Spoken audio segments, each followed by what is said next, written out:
Hello, everyone. I'm Julia Gleasing, and this is Ken Riopel. We are from Detroit and San Francisco, from Cultural Connections Incorporated, and also from Wayne State University. And we are also husband and wife. We are a tag team who we've been working together on this topic for many years, and we're used to doing this kind of thing together. So both of us are going to be up here. We're going to trade off as a tag team as we go through the presentation and talk with all of you about what we've learned, what we have to say here. I guess I am a business and organizational anthropologist. So culture is kind of my thing. And Ken is an IT communications person. And he has, along with my skills, I guess we've together developed an approach to working with, and to studying and working with global virtual teams. And that's what we're going to share with you here today. And it's really a combination of broad analysis of global virtual teams and in-depth study as well. So we will proceed here with. Well, I'm going to start off with an audience question. Who is this? Oh, wow, Janus, right. Tell us who is Janus. Right. Yeah, it's a Roman mythological figure, right? Roman, right? And Janus stood for, he says, whoa, boy, this is our middle manager, right? Has to look both ways. I'm looking east, I'm looking west. I'm looking in the past, I'm looking into the future. I was single yesterday, I'm married today, right? Wow, no kids, 2 little kids. Where am I going to work? Janus, the middle manager, right? Looking in both directions simultaneously. So he said we had to pick a figure that represented the person in transition, because Janus is actually the mythological figure of transitions, of doors opening, doors closing, new opportunities, new markets, existing ones. So keep that image in mind, right? So this was really looking at that Janus figure. Where and how do we leverage what Janus sees and feels in working in a global team? And we're all used to thinking about organizational hierarchies and to understanding career paths, for example, moving up the ladder to that top position or near top. We're used to that kind of organization of work, and that organization of work is still very much a part of today's global organizations. However, we have to also think about how organizations have changed as a result of the IT infrastructure and the way that we connect with each other across all kinds of boundaries. And I would say that today, the basic organizational unit in companies is not the individual, but the team. And it's very important to understand how team projects get done, how work happens in global organizations as networks of teams, how people are part of teams and how those teams are networked together to form the whole organization. And when you have a network of teams, you also have an organization that is in constant movement.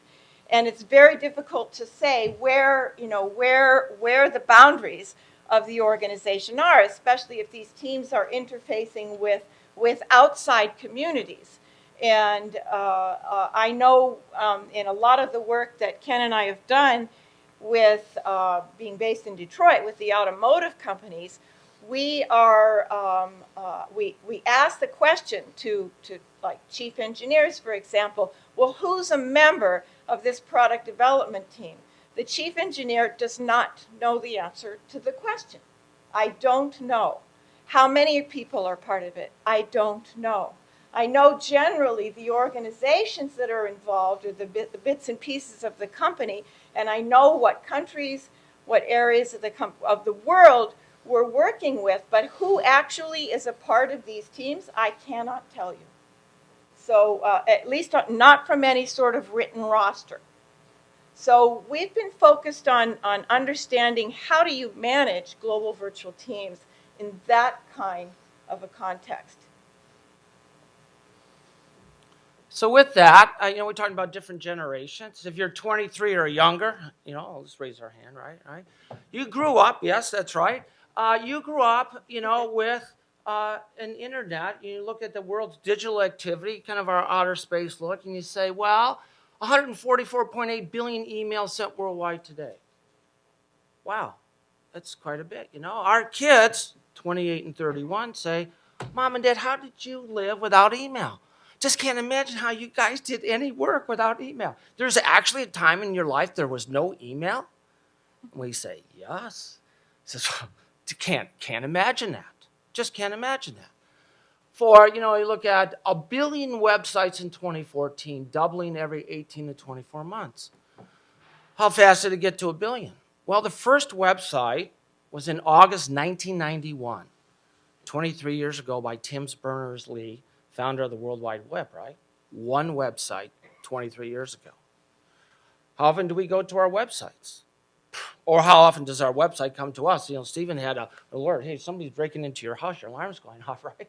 So instead we're getting text messages, we're getting all that. We live in a world that our information, our expertise that we go to may not be another human, might be the database of the web, right? It's a different world that we started to live in.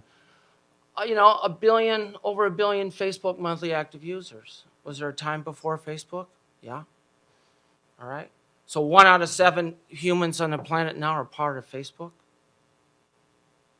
It's relatively new. How does the organization, part of the thing what we talked about yesterday was, boy, the outside is really moving pretty fast, but our internal organization is having a hard time keeping up with what is actually going on in the world. 200 million Twitter monthly active users who tweet 500 million tweets per day. Whoa. 2006, Twitter didn't exist before 2006. In 2008, we asked our engineering management class, who has a Twitter account? They said, what's Twitter in 2008? One of our person was 25. He says, well, I'll go ask my younger brother. He says, hey, have you ever heard something called Twitter? He goes, yeah, man. And he goes, you haven't heard of this? He says, no. I said, well, you're old. He says, I'm 25. He says, my younger brother's telling me I'm old at 25. He says, yeah, how do you communicate? Email? He says, we just tweet. So that generational says, hey, I have a different way that I relate to different people. 32 million Wikipedia pages with 4 million articles. Wow. How often we've all done a Google search and doesn't a Wikipedia article pop up? Probably one of the top 10, right? Different tools. So how do we use this new, what I'd say, digital lifestyle that we're in? And we've kind of come along with it, right? We have our phones, right? We have our laptops. We have this ability to engage in that. The question is, how do we use that, besides just sending and receiving messages, to improve our performance as middle managers? So today, we're really going to talk about is that Janice look. I'm not just going to send email or tweets. I'm going to use that network structure that exists to take what's invisible and make it visible.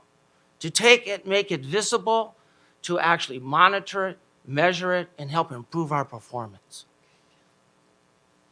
Next, leading from the middle, network science from the National Research Council. We say, well, you really need a network science perspective.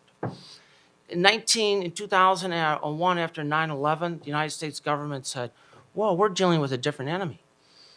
We have to take a look at a network. How do we destroy a network that we really can't see? How many different people does it take out before it's not like a nation state. We don't have an address for them. We don't know where their military establishments are. So in this point now, same way to say we're moving to a network organization. We need to know about that network science. From the standpoint of a single user, a company, we have to visualize and measure that structure, the content, the sentiment, the influence of that network over time in near real time to actually advance with the market as it's advancing. So the question is, how can we leverage middle managers' networks in global virtual teams? How do we do that? And we say that a first step in that process is to take advantage of the IT infrastructure and the fact that in a lot of big companies, the email network is the company, in especially globally and certainly in virtual teams. We want to be able to visualize the interactions of team members, and we want to be able to measure what they're doing and to monitor what they're doing so we can better manage and leverage global virtual teams.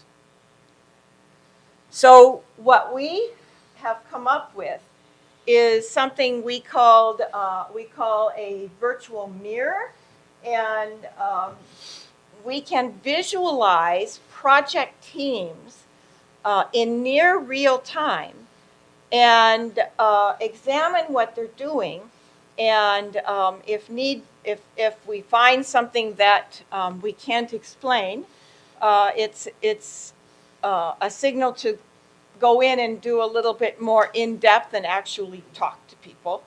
But there's a lot that you can do without having to travel all over the world and try to manage teams that are geographically dispersed and global. So taking our Janus transition, we're all familiar with our inbox, outbox, right? So we're going to look at that, but we're not going to turn it around, the same piece, and visualize it as a movie. Because remember that something called has a timestamp. When did it send? When did it receive, right? Well, we can use that timestamp to show who was talking in the network at that second. Then we can aggregate it to a minute or week and so on. So let's take to, from, CC, even BCC if you want, and find out what's the structure, who's the content, how's the sentiment, what's the influence, and watch that development over time. So we're going, what we normally see, let's now turn around and visualize that. Now, I'm going to show you a movie. I'm going to take you back 7 years ago. This is an example of a woman global manager that we worked with. A middle manager Who was in charge of a global project. And she said, like all kind of engineering, of course, I have an archive, man. Everything goes into this project folder. And so she says, I've been collecting this since 1999, when we had our very first conversation between 4 engineers about a particular innovation. And we said, boy, if we could just do this, it would be a remarkable thing in changing our automobile. And we said, wow, you can go all the way, this is 2007, so you can go all the way back to 1999. Sure, I keep everything, she said. And then, so we're going to play a movie for you in 1999 when 4 engineers were talking about an idea and show you the structure of what that looked like up to several thousand when it went worldwide.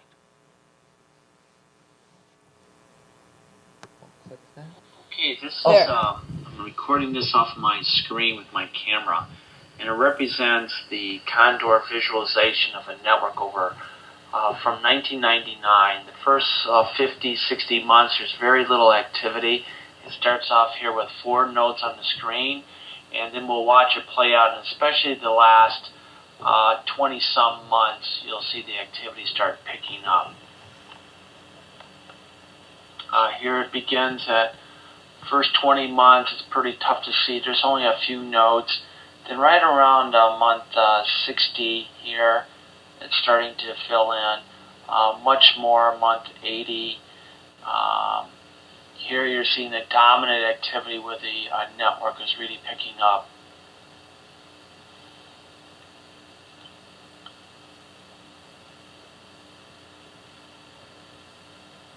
Kind of a big galaxy-like spiral.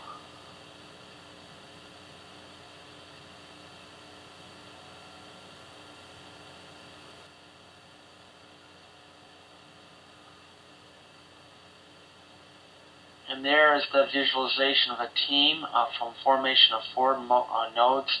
Actually moved up to a couple of 2,000 over the span from 1999 to the present.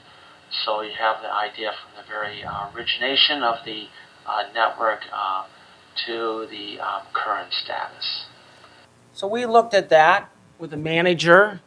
Kind of, it's like we have in sports now instant replay. Well, that's what we had, instant replay in a short period of time, but we could slow it down by time, by day, by event. Look not only who was talking, who left the organization, who had to replace them. So suddenly we have instant replay. Instant replay of an email archive that most people have already on their laptops or in their spot. And then on that basis, then, we started to say a lot of sub-teams, there's some successful ones, there's some unsuccessful ones. How do we start measuring that? Julie's going to play another one. Right, have another movie here. Michael maybe is give a little help here. All right, how do you? Well, I think he's looking at the. He can see the, the cursor, right? Yeah. Okay.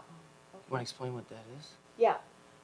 Before we start playing it, this is one of the indicators in a software program, and you just saw a movie that was generated by that software program. It's called Condor, and it's for dynamic network analysis, and we'll tell you more about that in just a few minutes. But this is an indicator of contribution. You can measure individual team members' contribution and assess as part of assessing teams' performance. And it's based on messages sent and messages received over time. At the very top, the axis there ranges from 1 to -1. At the very top, it's all if you sent messages and never ever received. At the bottom, if it's -1, you received messages and never ever sent anything. And that could easily take place if team members are carbon copying somebody in management and just to keep them in the loop all the time, but that person never really responds. So you have a range there from messages received to messages sent. And over time, and this has 1,218 days. No, messages. Messages. Okay, sorry. And you're going to play 8 But teams? Right. And I have 8 teams here, and I'm going to show you at those little blue dots represent people who are in these teams, and I'm going to show you what happens to these blue dots over time. And you should see one group kind of jump out ahead of the others. Okay, Michael, can you get where's the cursor? Yeah. Did it do it? Yeah. Yeah, now it's starting. Okay, there they are. Those are the team members.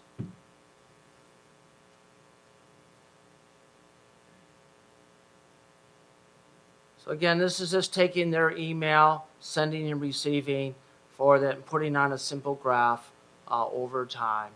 And then, of course, we know who they are, for confidentiality. You're not showing you the names, but you can go and see, show on their names. And then next, Julia will just show you. Oh. Yeah. Okay. So on this slide here, you can see how we've labeled the teams. And Team A clearly did something differently, that their interaction was very, very different than the other teams. And we know from other performance measures that Team A was a super high-performing team. So there was a lot of interaction. They were a distributed team, globally distributed team, as were all the others. But it's pretty easy to see how the teams are performing and who is contributing in the virtual team interactions here. One thing to point out is that this team up there is like having 3 times the amount of communication than the next closest one. These are actually ranked A, B, C, D by their performance indicators, right? So I said, well, you have to communicate. Well, how much more? So we started to use this as a mentoring program to say, well, what does it take from the start to the finish? Next. Now, for the network, we talk a lot, well, how do you measure things? How do you measure? Well, here's we throw this out as 7 measures that we've been working with since actually 2007, the last 7 years. The first one, well, who's talking? You know, who's talking in this team? And are the right people talking? And once you start to visualizing that, you can say, well, you know, so-and-so is missing from this picture. And if you sit down, the difference is that you can look in. If you sit with the managers, with their calendar, they have the contextual knowledge of knowing what else is going on in the organization. And they can say right away, all right, so-and-so is missing from this picture. So we talk about who are the champions, who are the key people that should be, and what is their amount of interaction that's going on? And are they missing? Are they absent from the job? We also look at, so then how is the team collaborating? How long does it take before they go back and forth? We have a lot of things, a measure called ART, average response time. Gives you an idea of how important someone is. If you think, how long does it take for you to respond to your boss? Usually pretty short. For somebody else you've never heard from, well, maybe a day, 2 days. So I might get back to, I've never heard of this person, right? So the first 3 measures are structure. Who's in there? Who's talking? So we look at the structural interaction there. Then we get to content. Well, what are they talking about? What's the buzz? Now that we actually have the content, you can actually use the software to say, here's what they're talking about. Let's summarize that. You know, last week we were talking about this week it shifted. Now we're talking about this. This other stuff has faded from the communication. So we talk about the buzz, emotion. A really key thing that we discovered 7 years ago is that you can take text and automatically determine the sentiment. How positive or negative is the talk? And that, from a lot of psychological research, shows you have to have a minimum of 3 positive to 1 negative, a ratio of 2.9 to 1. It's called the Losada line. And that's the point at which teams flourish. They go up or flounder. It's the tipping point. They also said for marriages, okay, teams, a lot of other spot, you have to have enough positive to keep teams going. When you get down below that 3 to 1 ratio, then they get stuck, can't get out of it. So we measured the emotion over time and actually then plotted it on a day-by-day or week-by-week basis. Then we also looked at, so I give us a speed, what is the rate, how fast is this idea going through the organization?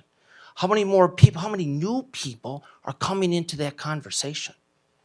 Now, so we can see, all right, you know, we went from 4 engineers all the way up to 2,000. We knew how fast that went.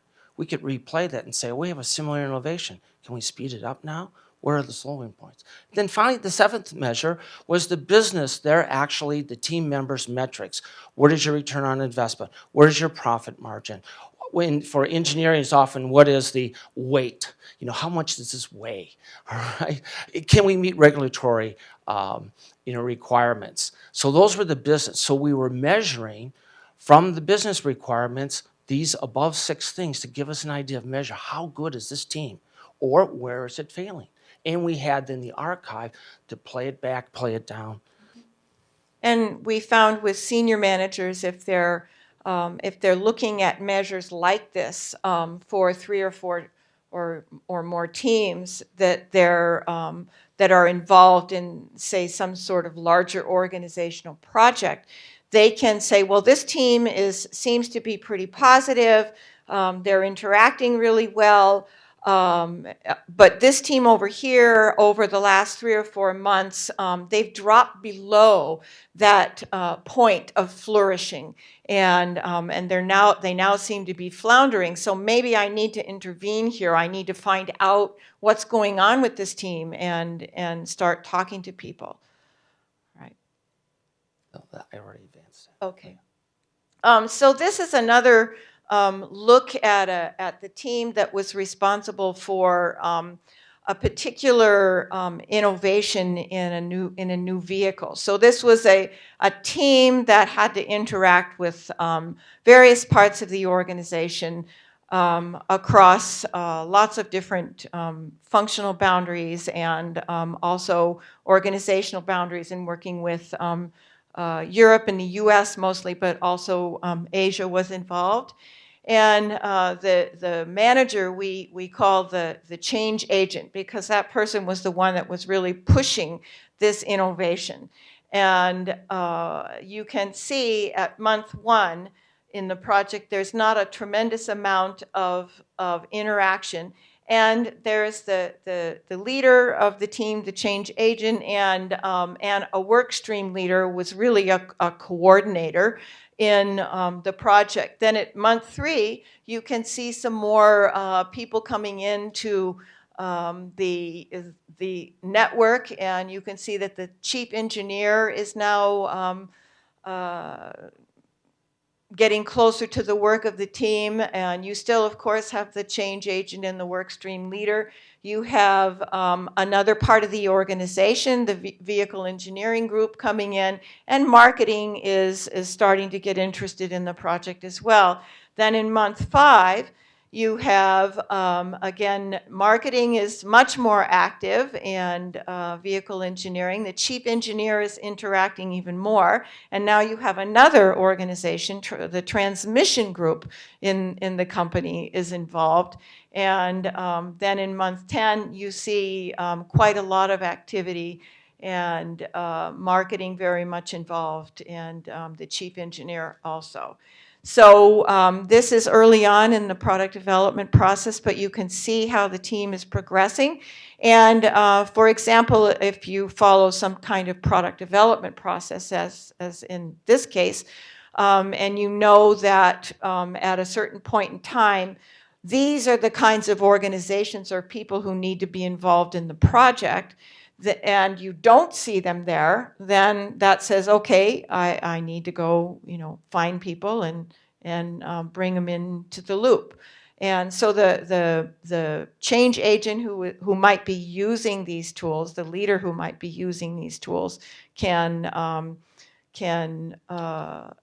start understanding who's part of the team. Again, you can't see everybody. You don't really know who's part of the team if they're super distributed, and people are coming in and out depending upon the task.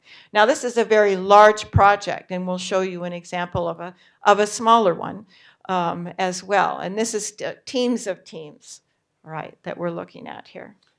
Just to add to that, we didn't put on the geography, but if we put on the geography, say, oh, somebody's in Germany, here's Japan, and so on. So suddenly, to bring in the cross-cultural, say, well, okay, what is the issue now that we have so-and-so's talking as our interface with Japan?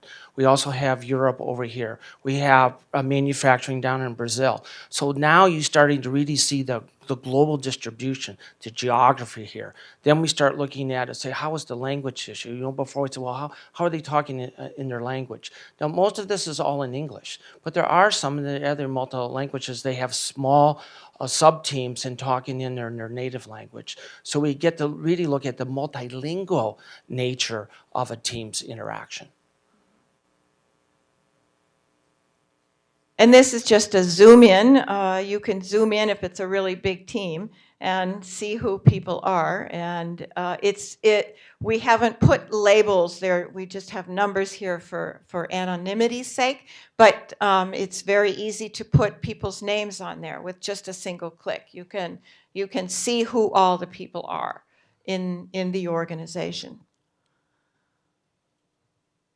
And you can see here that this is at month 10, that research is involved in it, and core engineering and design studio. And X of Y is actually the vehicle engineering leader who was part of this team.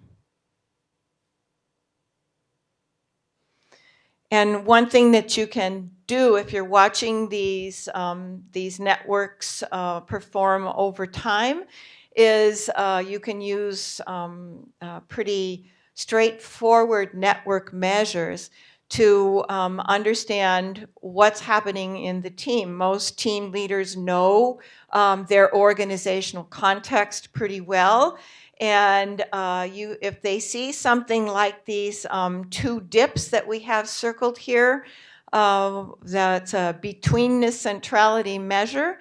And when betweenness centrality dips, that means that there's much more interaction and you don't have like a single person sitting between all the others in the team, like a leader giving direction to everybody. You have the team members all interacting with one another. And that's a time of high connectedness and high activity. And that corresponded to two events. So you can see what happens when major events happen.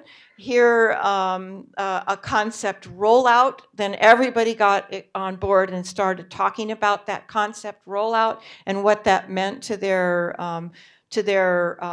individual jobs and to the work of the team. And then you have a global direction given, and again, it's a time of high activity where people are trying to make sense of something that's happened and is going to impact their work. So it's easy to see those kinds of things going on in the team. And you can see it's also true that when teams are being really creative and they're working together on ideas and on producing an innovation, the betweenness centrality measure is very, very low.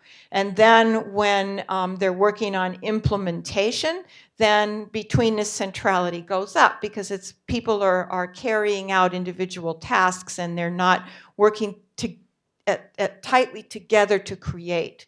So the pattern changes. So as a manager then, we have a new set of metrics that you start looking at for creative teams, implementation, who comes in, who's out. Big piece out here was the supplier community, because that's going to be a major piece. They don't do it themselves. So suddenly you saw the supplier light up here. Okay, the word is out. Who's going to get the supplier contracts? How about this? Suddenly you have no idea what that announcement does and activates a whole another series of conversations that start. Or it should activate, and if it doesn't, then that's another indication, okay, we need to get the supplier community engaged. Now this one, it might look pretty busy. One of the things that in large organizations, we said, well, what's the relationship between the middle managers and the senior managers? And so how do we really kind of visualize or show that?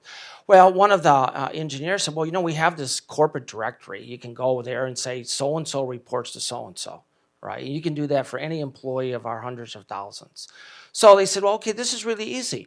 We're just going to go from the chairman, and if you report to the chairman, you're one step down. You report from the CEO, you're two steps down, and so on. So we're going to count the number of steps away from the chairman that you are in the organization as a surrogate for hierarchical. All right. So in this case, level 3, you're 3 steps away from the CEO, then 4, 5, and 6. Every one of those little dots and so on is a person. So we know roughly their managerial level. And we have some colors here. There's another communication thing called a triad that says there's 16. If the minimum unit of communication is not a dyad of 2 people, it's actually 3. And in 3 people, you can build any organization up in size. And between 3 people, you have the possibility of 16 types of communication. 3 people could come in, there's none, so there's 0. Or you have 3, they have reciprocal communication. I communicate to you, you communicate back, all 3 of us. And that's called a 300. Well, we found that when you have 300, you need really 300 triads, reciprocal, back and forth. Among 3 people is the most effective for your communication. And so then we looked at and said, hey, at level 3, check what? Look at our senior manager at level 3. Has a lot of 300s down to as far as level 7 and 8 below.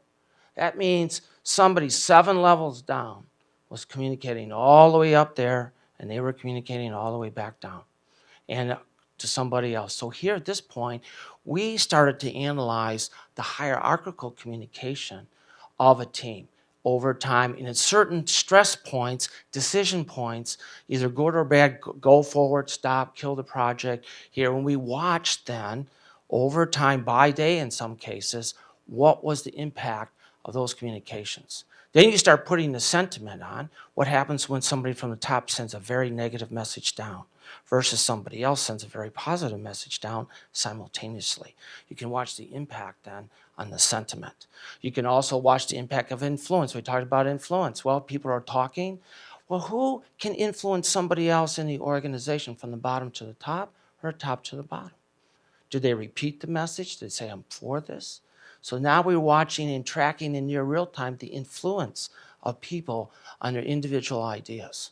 You have a different way of measuring, and then you can start taking then steps to intervene. Hey, it's not going our way. But here's a way in which we started to look at communication levels. And again, it's just like our baseball, football, Olympics. We have film. We're going back and rewinding the film about what's good and where were our teams and our organization really working on and what and how. And oh, by the way, 3 people in the middle of level 5 and 6 were leaving. What do we do? How do we replace three critical skills of people? And then one of the influencers says, well, listen, we know who they communicate with. So as you're the replacement, yeah, you report to so-and-so, but here's a prioritized list of the 50 people that you need to rewire the network with in your new job. That is a totally different way of onboarding a new employee. And we found it for other organizations. Say, I have a person who's being promoted. How do I cut them off in their communication? They can't do 2 jobs at once. So now we can say, here is the replacement. We know exactly who to send it to. We reinforce that, and the person that comes on says, here's how I'm going to rewire. And then we measure how fast does that organization rewire when you have an employee turnover and replacement. So I guess the basis said is that we're just not going to talk about this cool stuff, but we're going to say, we're going to give it to you, and you can try it.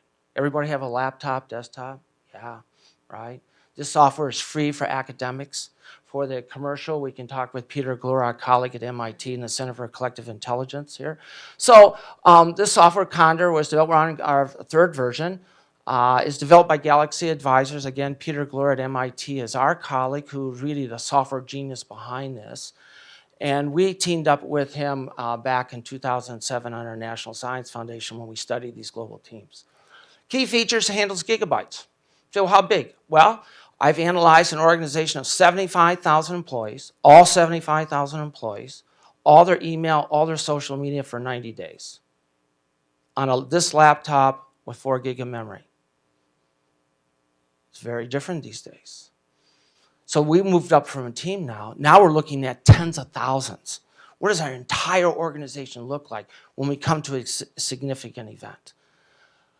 We also have it enables different social media. Well, actually, it generates these interactive movies for flows of in-depth analysis. You can slow it down to the minute. We've had chemical spills in countries where we wanted to look at the communication, how to handle in response. We've looked at emergencies that are going on and said, okay, what was our method? Did our process really work or not? Enables analysis of different social media channels, web, email, Facebook, Twitter, Wikipedia, and more. Runs on a Mac, a PC, Linux, or in the cloud. Person says, well, I just have my tablet now. So no problem.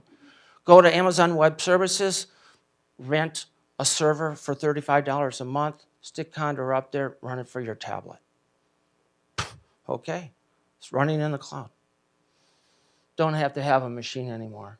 It's menu-driven, no programming is required. So all these people, I'm sure you all, Word, Excel, PowerPoint, sure, we know these menus, clicking items. That's all you have to do. All the sophisticated programming is in those clicks that you make. Is menu driven. Can you export the data easily to other software packages? You can do some things really good, but you say, hey, other software does things such as statistical packages for graphing and math. It's free for academic use. And for commercial use, we say contact Peter Glory, Galaxy Advisors, because you can scale it up to an entire core organization and then do the entire organization or a group of companies at once.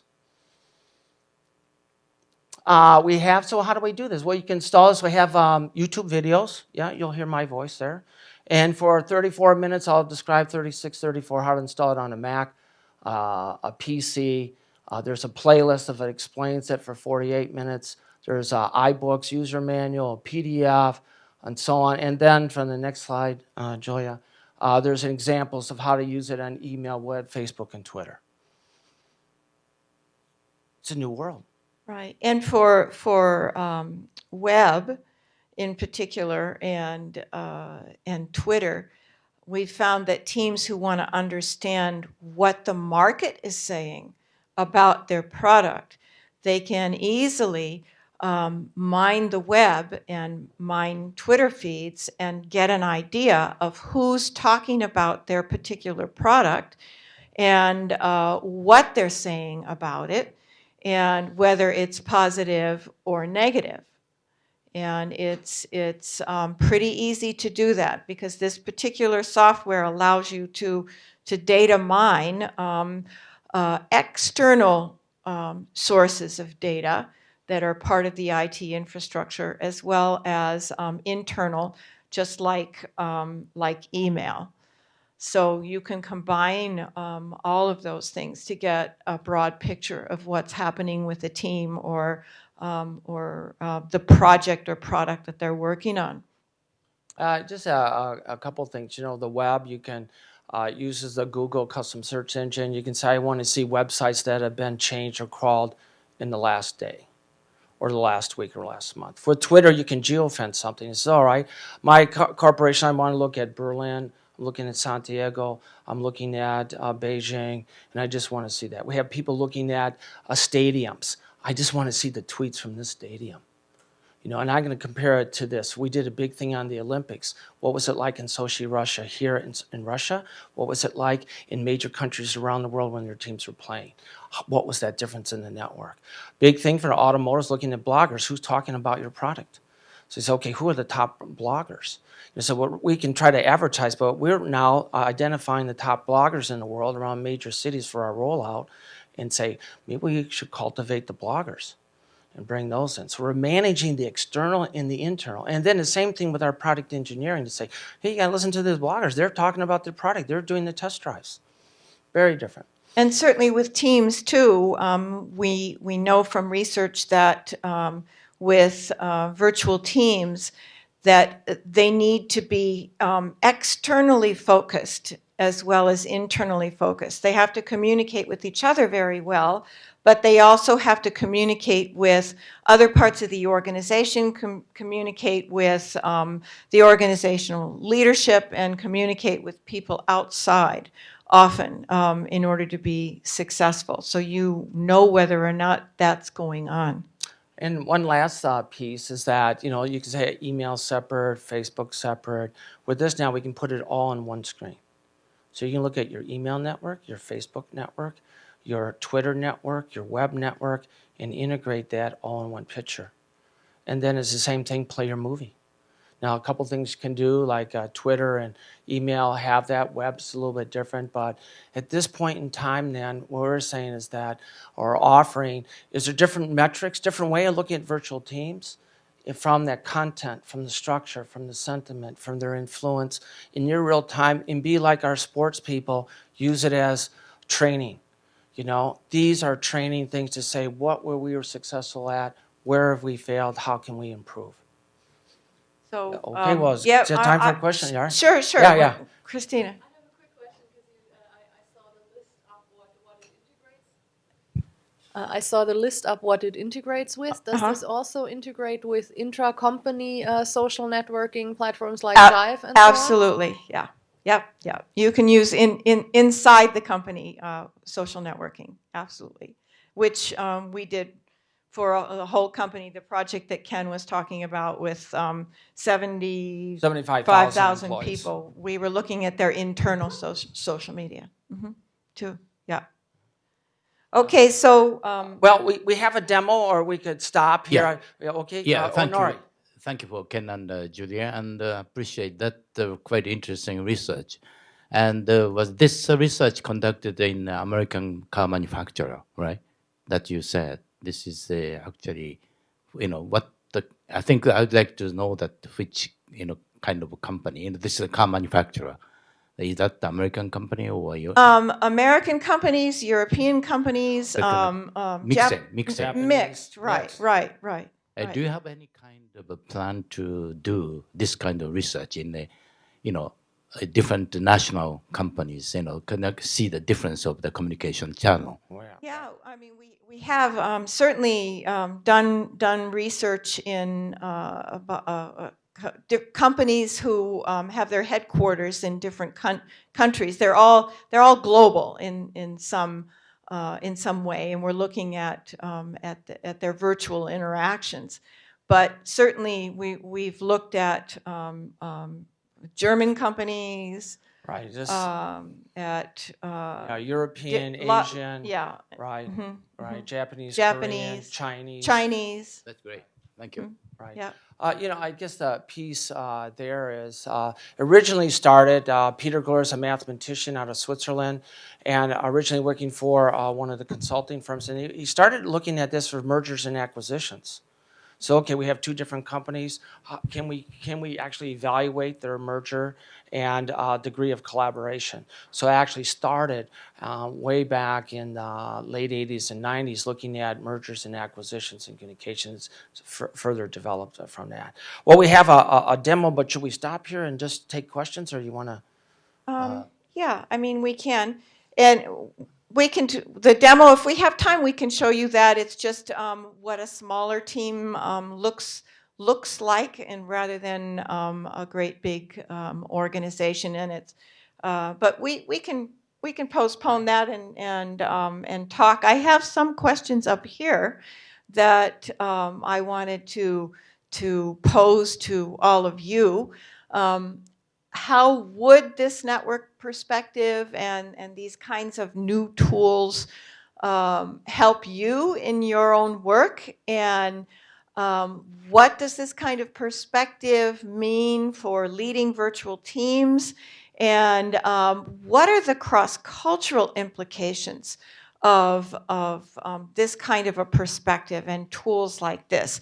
As an anthropologist, of course, I'm interested in that. What happens to, how do you get at what's really going on with people? And are there differences in the way people use digital data and digital tools, the way they communicate digitally, based upon where they are located?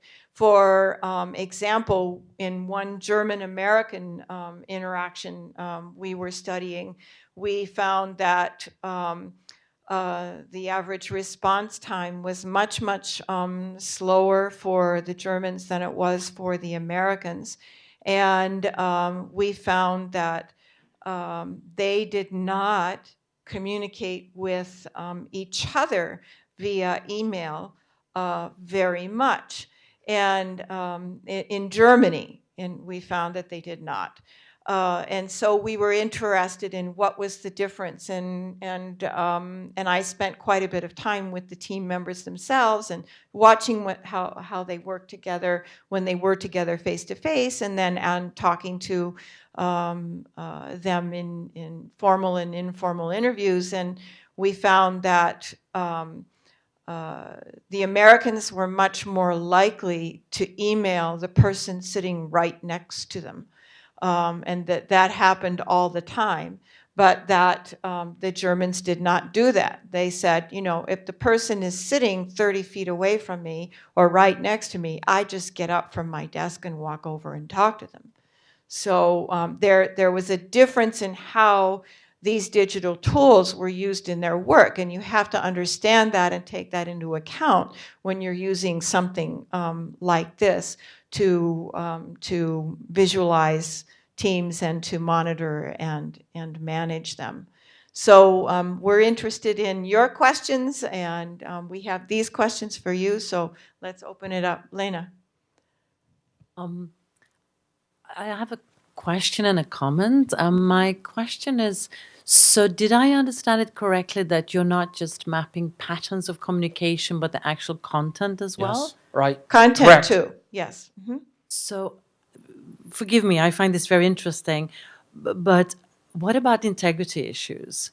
Have all these people been asked whether they want to be monitored?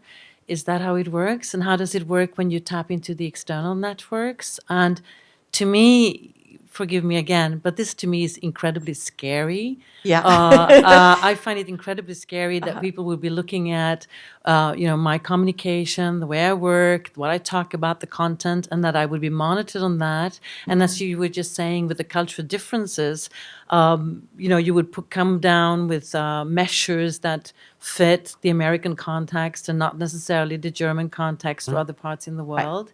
So what has been the response when you have talked about this and when you've worked with this? And I'm not thinking from a research perspective, because we can handle that in different ways, like you were doing now, making it anonymous and all that.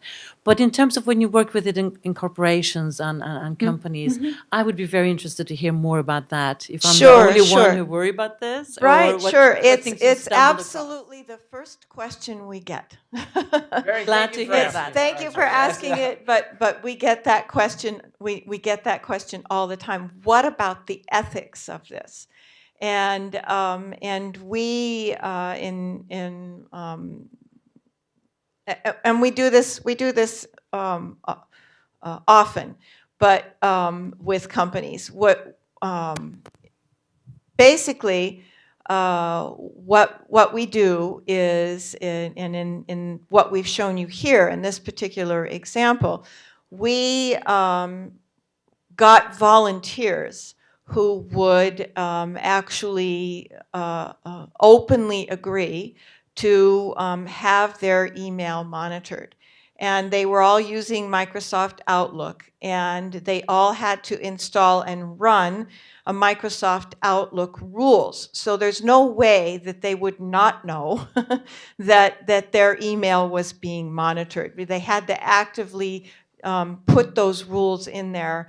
And what the rule did was automatically put a CC to a dummy email box, which sent all their email to a secure server inside the corporate firewall. So nobody had access to it, but people inside, and it was secured, and only certain people had access to that server.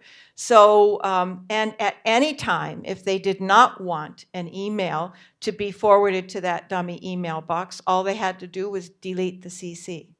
So it was very easy for them to control what they were sharing and what they were not. And we automatically deleted any emails that had a corporate, confidential sort of tagline at the bottom of the email.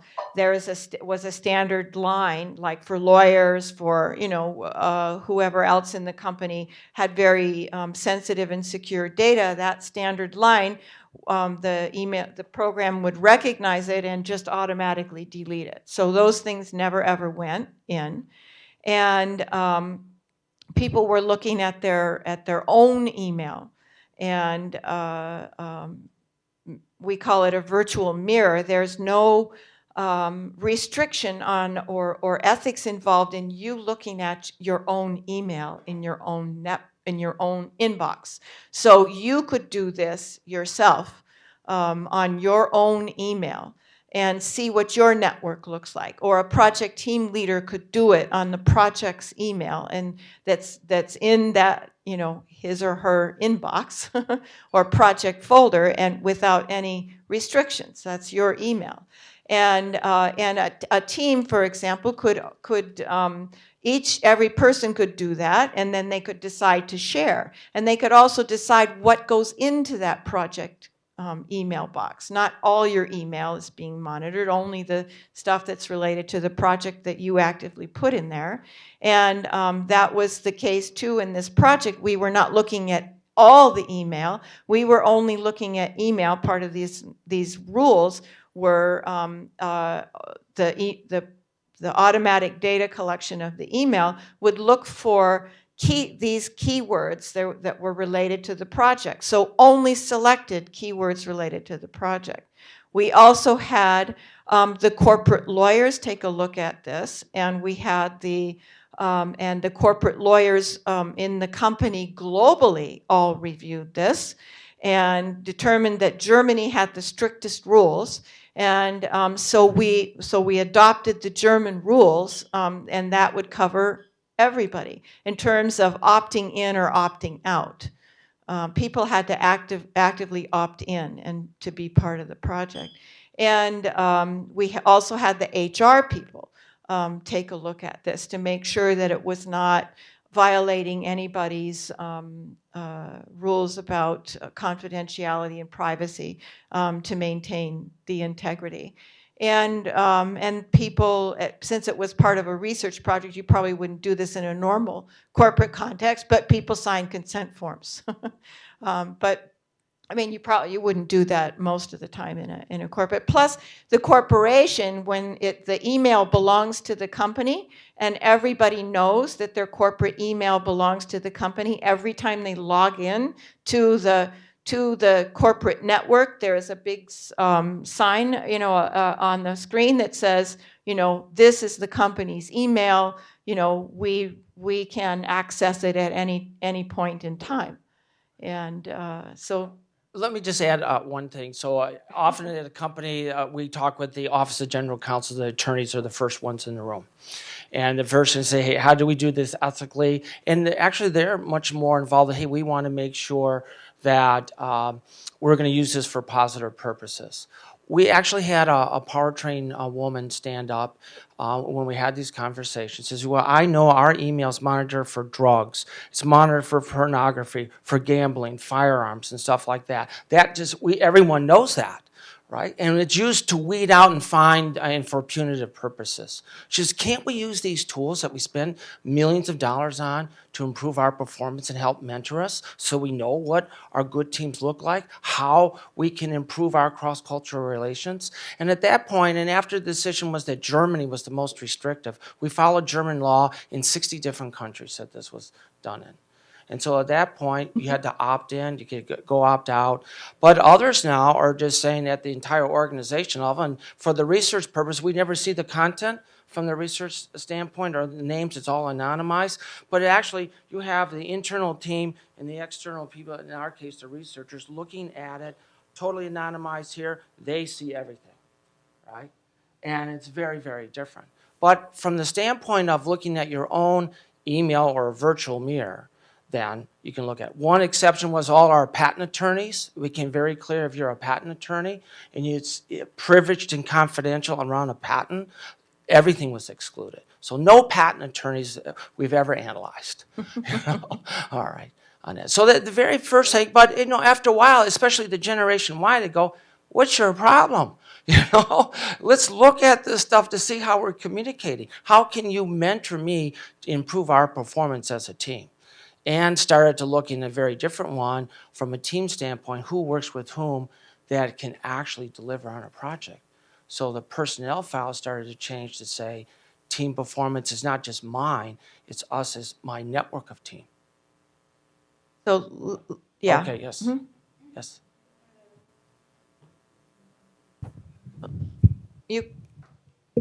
We'll take Anne-Marie- turns over here. Yeah. Anne-Marie Soderberg. You mentioned that you had 7 network measures of the global teamwork, and one of it was what is the emotion in the communications. And I wonder if you, with this arrangement, would get a lot of emotional communication, or if people would prefer to suppress their emotions in their interactions. Of course, coordination and communication about technical aspects are interesting to study, but how about the emotionally laden collaboration? Well, we found in, because we studied several different, smaller project teams, and that were part of the larger project, and we were able to show how the team started out with very high emotion. If you think of this Losada line going from 0 to 16 or so, a team is really considered high performing if there are 5.6 positive words to 1 negative word. And this team was up at like 11. So they were really, really super positive about what they were doing when they started the team, and they started their work together, and that went on for a few months, and then we saw that the positivity started to drop down, and then it hovered, at somewhere around 3 to 5, and then it dropped down below the threshold of 2.9, and it just stayed there and bumped up every once in a while, but was down pretty low. And we talked to the managers about that, and they said that that it was an electrical group that started the project, and then they had to work with another part of the organization, the transmission folks. And they thought their idea was just super, and they were really excited about it. And that came through, that emotion came through in their email. Then when they met the transmission folks, the transmission people said, "No way, this is never going to work. We can't do this." And then they tried for a while to make this work, and then they finally gave up, and the emotion was pretty low, like, we can't do this. There were lots of words: can't, won't, unsuccessful, all sorts of things like that in their email that indicate, and negative, emotion. And we did find out from the senior managers, as well as the overall team leader, that they eventually canceled the project. And the global vice president for product development, when we were showing all this to him, said, "Wow, if I'd had this data like 6 months ago, I would have gone in and talked to the people and found things out, and I could have stopped the work, instead of now, but I could have stopped it 6 months ago and saved millions of dollars." I guess in this case we've often done not only the email. We had another automotive company had IT had 25 different subgroups, and it required every manager to have meeting minutes. And so every time they met with the suppliers and group, every week they had to write, here's what we're working on, here's our problem, so on, and here's if we're successful or not. And we just analyzed meeting minutes on the emotion, just graphed it. So, okay, here's the meeting minutes, how does it look, right? He said, I stopped reading the minutes, I just looked at the lines. Said, I knew when my teams were in trouble because they kept saying, can't meet the cost, wait too much, delivery problems, export this. And so after a while, the emotion was one of our highest predictors of success or failure, or they're stumbled and they need help. They can't overcome an issue. And they kept saying, can't get export, can't get clearance. I can't get the weight down. I can't get a cost, and they're just saying, help, this is it. If you want this, I will not meet that delivery schedule, right? So the emotion became a very, very pivotal piece, right? Yes. Or either way, I have okay, the yes, microphone, Mike, so okay. I'll take it. From a corporate and management point of view, this is definitely an interesting tool. But I would also be interested in how can we support the virtual teams that we have in also different cultures, and what do you see of actions outside email? I mean, face-to-face time, actually flying out, meeting teams. How much of that do you need in order to support this virtual interactions? Yeah, I think that in terms of supporting virtual teams, research has shown that it's really important to have face-to-face interaction at the beginning, if you can do it, when a team first forms. So they get to know each other personally, and that you then have to have, and if it's a small enough team, I mean, if you have 2,000 people, you've got a large project with a lot of smaller teams. And but if the teams have to work on a difficult project, and they have to work collaboratively and interdependently, it's really a good idea to bring them together to meet each other. You can't substitute for face-to-face interactions. I think that's really important. Not every project team needs that. It depends upon how complex the project is and how interdependent they have to be and the nature of the task. You can do a lot of things to intervene face-to-face if you might find cross-culturally, for example, that in the interactions, if you're looking at contribution, for example, you see the Europeans and the Americans in there all the time, but you don't see the Asians. And so why not? And then you might need to do something differently, and they might need to change their communication procedures or process to be more inclusive of the Asians, or change the way they interact. And if they have good training initially on the basics of virtual teaming, then these tools work really well. But I'm a believer in virtual teaming skills and cross-cultural skills, and giving people training in how to be part of a virtual team based upon lots and lots of research that's out there. And the successful teams do that, and then they bring people together face-to-face periodically as they need to, if the team is a long-term project.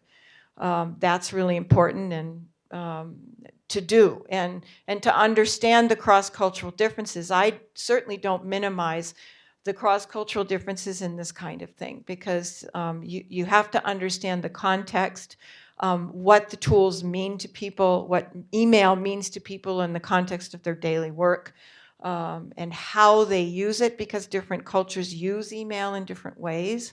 So you need to understand that when you're looking at this kind of thing. Yeah. Did that answer your question? Well, a couple things to add to that, because that's really good. One is we just don't live. It seems like we live in our email, but we also have face-to-face conversations, right? Conference calls, all kinds of things, meetings such as this, right? And what this was kind of an awareness tool for the managers to say, hey, here's what's going on, and they realize this is just part of the story. So one particular intervention that we saw when we're working with this one global manager says, boy, they're not talking about costs. We got to get this global cost. This project's never going to go. So she said, hey, the next week agenda, my conference call, we're doing this. I'm going to a series of management meetings. This is on the agenda. So she used her face-to-face meetings, her conference calls to reinforce a message that she saw that was just not being talked about. And then later on, she used the email to say, oh, I guess it's getting through. I can see cost now is coming up in the conversation here. So it's a mixed. They say, okay, we're seeing this in here, but we're also going to use it where there are other management meetings, are there conference calls, or other face-to-face. The second thing that we really, one of the early surprise was in the cross-cultural was an American manager dealing with a French automotive company. And what she noticed, they had, we're talking parts, right? A hose, a line, thing, not things to get really excited about. And she said, isn't this rubber hose, air conditioning hose? There's no recall on it. How come my rep in India has 5 times the amount of communication in France? She says, well, what about their other people? I said, wow, we have like 3 or 5 times more communication with every single French person that we have. What's going on here? And then it came back and said, well, they just have a whole different, is there a recall on this part? Is there a problem? No, that part came with a communication expectation. And there's a surround, unassumed assumption that we talk, and we talk a lot. It's about our relationship, not about that air conditioning part. And so suddenly we started to see a lot of different communication issues around. And before, they would just hand out a part to part, like a deck of cards, right? Isn't a part the same, right? It's the same identical part. But no, that part came with a whole communication expectation from the client. And those started to make really big differences between people. A part is not a part. A part comes with an expectation with a communication relationship. And those started to have a very, very different. So when we started to look at sales rep workload, we started to look at amount of communication, we started to have variations in that around for different countries, different people, and different expectations. So, a part looks the same, but wrapping around that is a relationship. And those relationships vary. We also, for our Japanese colleagues at Nori, was how do you handle silence? For those that, well, no one's talking. And then we said, well, you have to learn as a manager how to read the air. You have to understand how to read the invisible. How do you read the air? Well, I've never been taught that. So now let's replay that for you. How do you read the air when there's no one talking? And how do you treat silence when they're in the room? Very different pieces. So that came up about, again, it bubbled up the conversation, kind of like the thought bubbles about, wow, this is different. This is very, very different. And these were tools and techniques that started to service the middle managers and the upper management about how do we manage? How do we look at a part? We've never thought before that a part came with a communication relationship. We thought it was all the same. Yes. I was reflecting a little bit when you meet many managers that use sports metaphors. Mm-hmm. And my pushback was always, well, what's the batting average of this player? And you look at the game film, and the metaphors break down. Mm-hmm. Well, if I look at these two sessions that we have concurrently, we got data analytics up front. Now, 30 years ago, we had 4 statistics about baseball. 20 years ago, we had 1 sabermetrician. Now, every team has analytics, a team, a staff, etc., though not necessarily the manager versed in this. Well, suddenly we got game film. I can watch this thing unfold over time. I begin to get a better perspective on what's a good play, a bad play, the conditions of play, etc., etc. Now, my question is 10 years from now. I see 3 scenarios. One is every organization has its in-house data analytics and game film function. And we're on camera, by the way, so face-to-face will be taken care of too. So we can monitor everything, begin to develop maps, profiles, et cetera, and we have this inside intelligence agency that is monitoring this and providing support and assistance. So that's one model. Quite another is managers are well-versed. They know how to read game film. They know how to read the sabermetrics, et cetera, And the question I have is twofold. One is, do you think that there will be any patterns, regularities, et cetera, that will begin to define what's a good play and a bad play, and without too many contingencies and exceptions and errors? And secondly, do you expect that managers will indeed have to learn how to read game film, read a whole new set of data analytics, et cetera, as they think about managing in this brave new world? And who's going to teach them? Short answer, yes. I really think, the first question about, how do we use that? Because it's a different world that we live in. And I think we already know, for example, from a lot of research, especially looking for innovation and creative teams. You can really spot creative teams and also the kind of a formula. How do you put together a super team? You can't have we really kind of found you have to have some people who know somebody on the team, especially if you have a short time frame. It's really hard to bring somebody who no trust, no previous work experience. So out of the mix of the team, we've learned that you have to have a few relationships that have been longer standing. That helps cut down approximately 6 months of trust building. Within that. And then further on, I would really to say that, and probably actually for Julia and I, it's the managers are adding their local context. They're adding the cross-cultural issues. So we talked about Tata, before of India and so on, all right? They're adding the local context about what's working, why is not, and they're doing what we call translating English into English into English. I'm translating what it was like to be in America from India to my fellow back end there in Bangalore. And so you're having this local context where they're sense making. And it's that sense making at the local level that they're adding to, because it's very different than somebody else. There's some structural measures that we say, it doesn't matter if you're in India, in Germany, and so on, this structure, fails or generally succeeds. But the content, the sentiment, who has influence, how that unfolds over what type of projects is more and more evolving, and we're seeing that it's pretty sophisticated. It's not so much as the baseball where the rules, or football, or the Olympics, where we really know exactly, how we're going to score this. There's a much more uncertainty element, but there's many things that are reoccurring.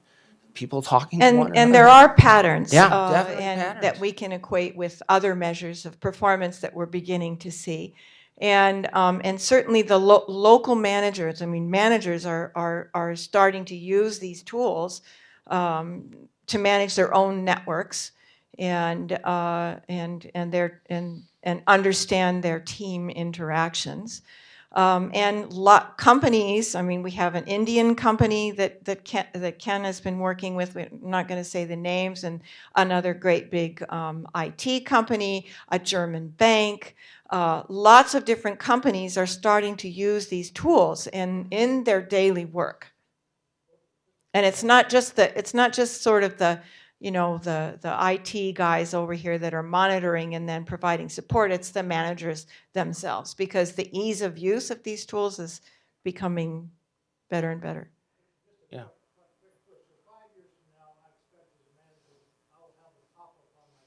Yes.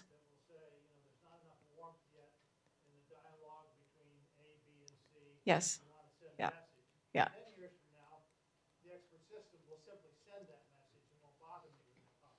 Right.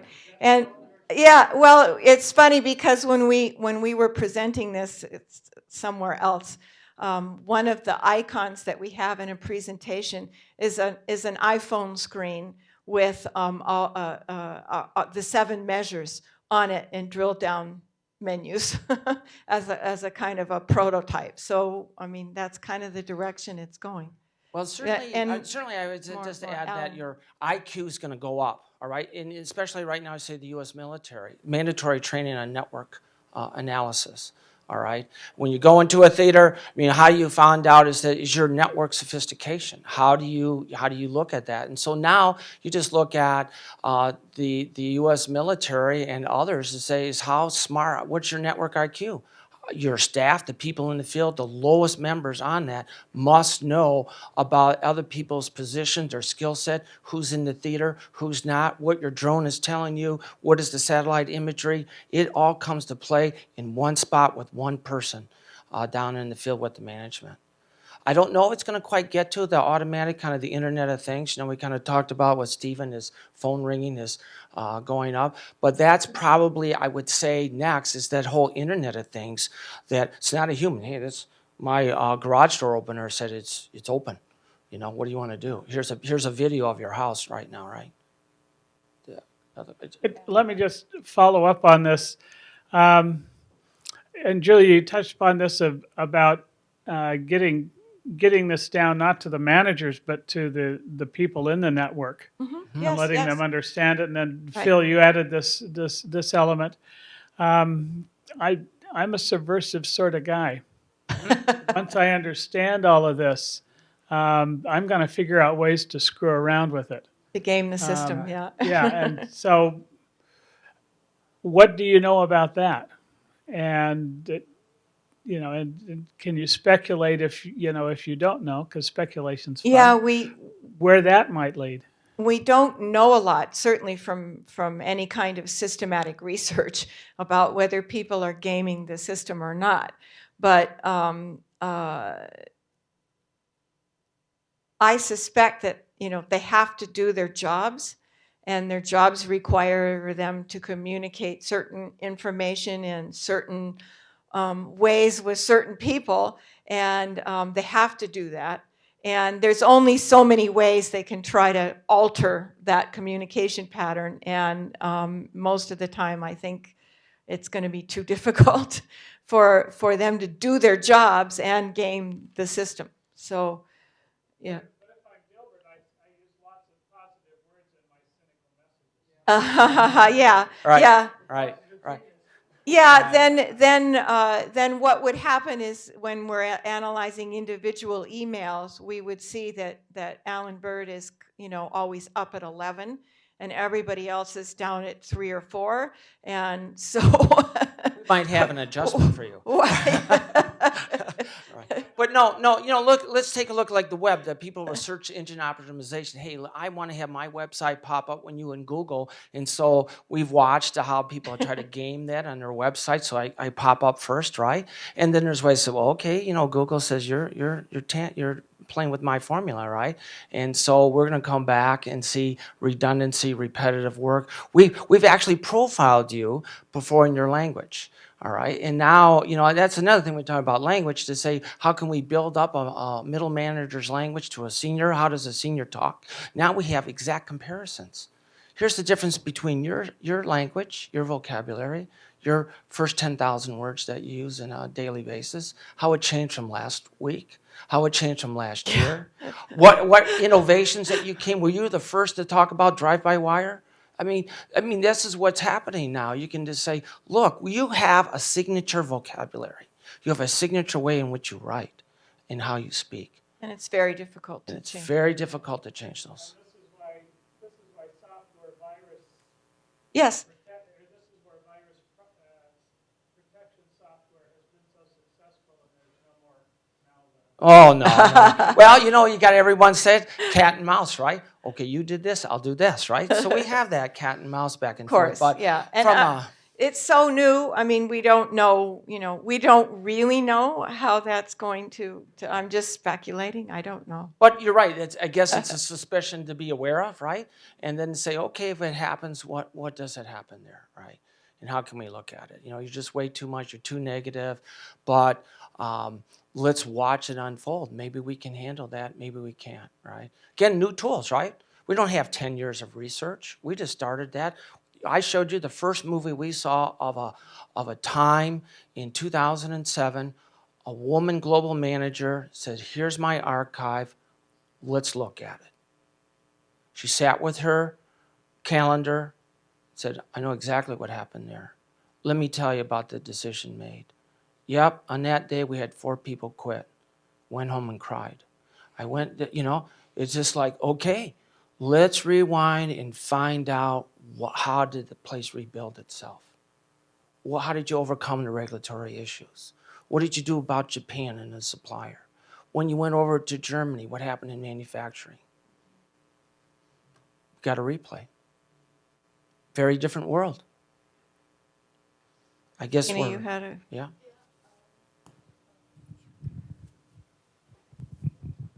I think this is really interesting, and if I'm looking at sort of how an average week for me would pan out, I would see a lot of value for myself in looking at the network, and especially who the nodes are that I might not be aware are nodes.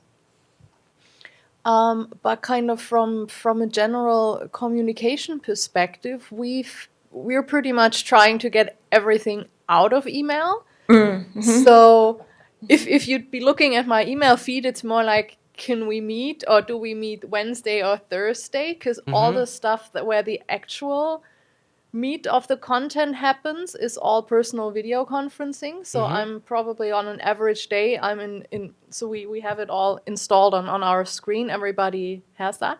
So it's kind of like Skype, but a corporate version of it. Yeah. And I'm in there probably on average about 6 hours a day. So any interaction that's more than, very transactional yes/no question or an executive summary that needs to go to a whole list of people doesn't actually happen there. Yeah. So, and it's fairly recent. I think that probably started about a year or 1.5 years ago, but.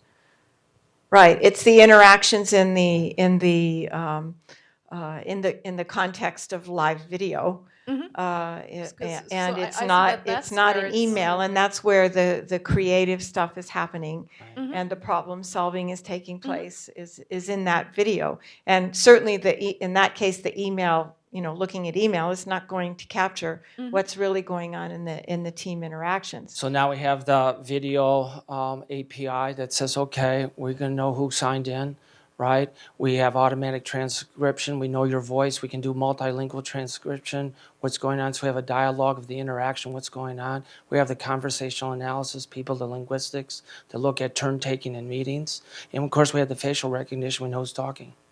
And there is a and there is a turn-taking measure that's been added to the Condor software for analyzing the conversational interaction, the turn-taking. And I've been working on a project with a colleague in Texas where we've been examining a task force that's responsible for environmental governance and looking at their interactions, and we've been analyzing video transcripts.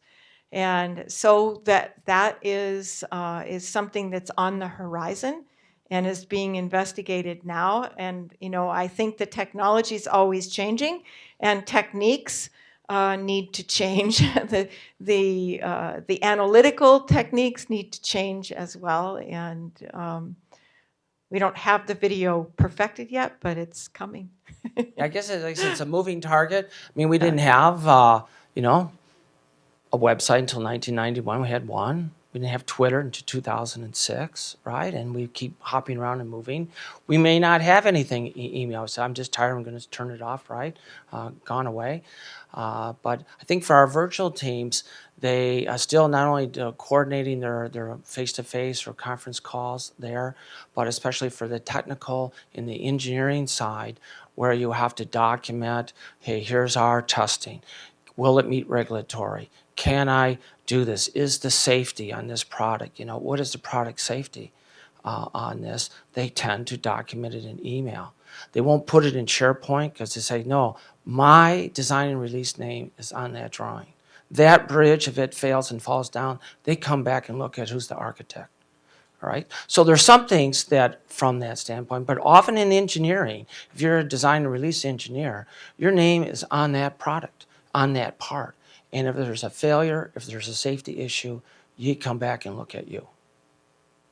And they document all And sorts usually of things so in far, email. maybe they'll do but- something else. I'm going to do a video selfie about my piece here. But, it's we still see it a lot, and especially over time zones. I mean, we did actually an interesting study, too. We said, who do you meet face-to-face? We had the email network, and then we did a simultaneous embedded qualitative study.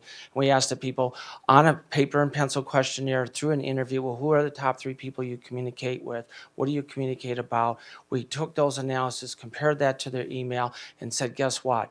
It's pretty well parallel. In fact, if you have a global team and you're not co-located, you use email to copy people about what's going on, to also coordinate more, and that's the primary means of linkages is still through email, especially if you're not together.